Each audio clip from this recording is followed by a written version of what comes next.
Hello, bachcho. Let's see the question. The question says a vertical pipe open at both ends is partially submerged in water. A tuning fork of unknown frequency is placed near the top of the pipe and made to vibrate. The pipe can be moved up and down and thus length of air column in the pipe can be adjusted.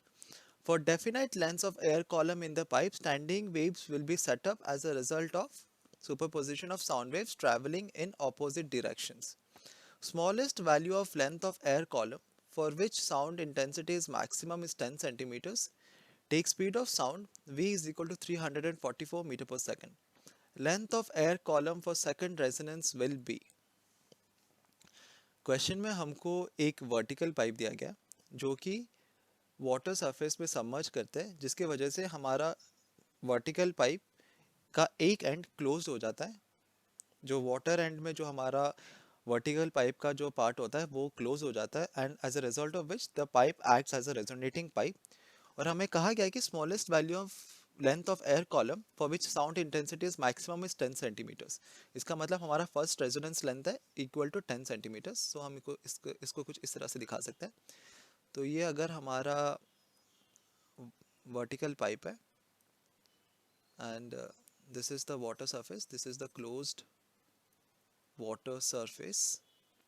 हमें दिया गया है कि smallest length of air column that is for L is equal to 10 centimetres for first resonance. हमारा first resonance का length हमको दिया गया है तो हमारा ऑब्वियसली यहाँ पर एक नोड क्रिएट होगा, यहाँ पर एक एंटी नोड क्रिएट होगा। तो हमारा कुछ इस तरह से दिखेगा, फर्स्ट रेजोनेंस का वेव कुछ इस तरह से दिखेगा। और हमें पता है कि एंटी नोड और नोड के बीच में जो डिस्टेंस होता है वो होता है लामडा बाई 4। तो हमने इससे ये कंक्लूड किया कि lambda by 4 is equal to 10 centimetres. ये हमने एस्टैब्लिश कर दिया है। हमें पूछा गया कि length of air column for second resonance will be कितना। सो हमें यहाँ पर दिया गया length of air column for first resonance is equal to 10 centimetres. पूछा गया कि for second resonance what will be the length of air column. तो हम पहले दिखाएंगे कि what will the second resonance look like in a resonating pipe. हमारा जो सेकंड रेजोनेंस होगा वो किस तरह से दिखेगा, तो वो कुछ इस तरह से दिखेगा। तो ये हमारा वर्टिकल पाइप है, ये हमारा वर्टिकल पाइप है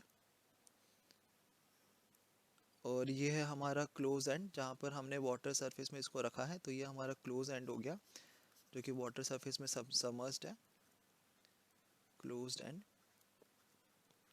ये है हमारा नोड, ये है हमारा एंटी नोड। तो हमारा जो सेकंड रेजोनेंस होगा वो कुछ इस तरह से दिखेगा। So it will look like this.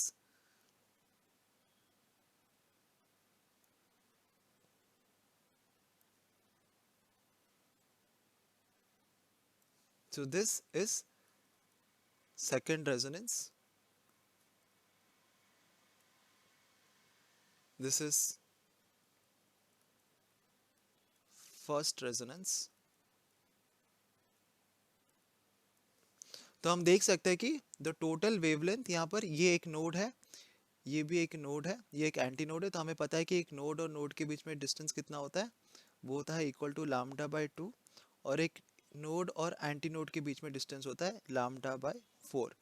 तो हमको निकालना है कि ये लेंथ ऑफ एयर कॉलम कितना है, ये कैपिटल एल कितना है, हमको वो निकालना है।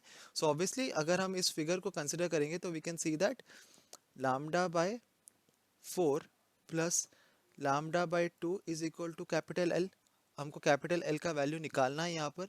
Lambda by 4 plus lambda by 2 कितना हो जाएगा, ये हो जाएगा 4 lambda plus 2 lambda is equal to L. तो ये होगा कितना, 3 lambda by 4 is equal to L. This implies 3 into lambda by 4 is equal to L. Right? हमने देखा है कि lambda by 4 का वैल्यू कितना है, इक्वल टू 10 सेंटीमीटर्स। तो हम यहाँ पर lambda by 4 की जगह पर 10 सेंटीमीटर डाल सकते हैं। तो L will be equal to lambda will be equal to 10 into 3 centimeters और L is equal to 30 centimeters and this is the length of air column for second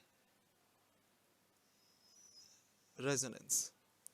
तो हम जो फाइनल आंसर है इसको हम हाईलाइट कर सकते हैं। तो हमको क्वेश्चन में जो पूछा गया था what is the length of air column for second resonance, so we can say that capital L is equal to 30 centimetre is the length of air column for second resonance.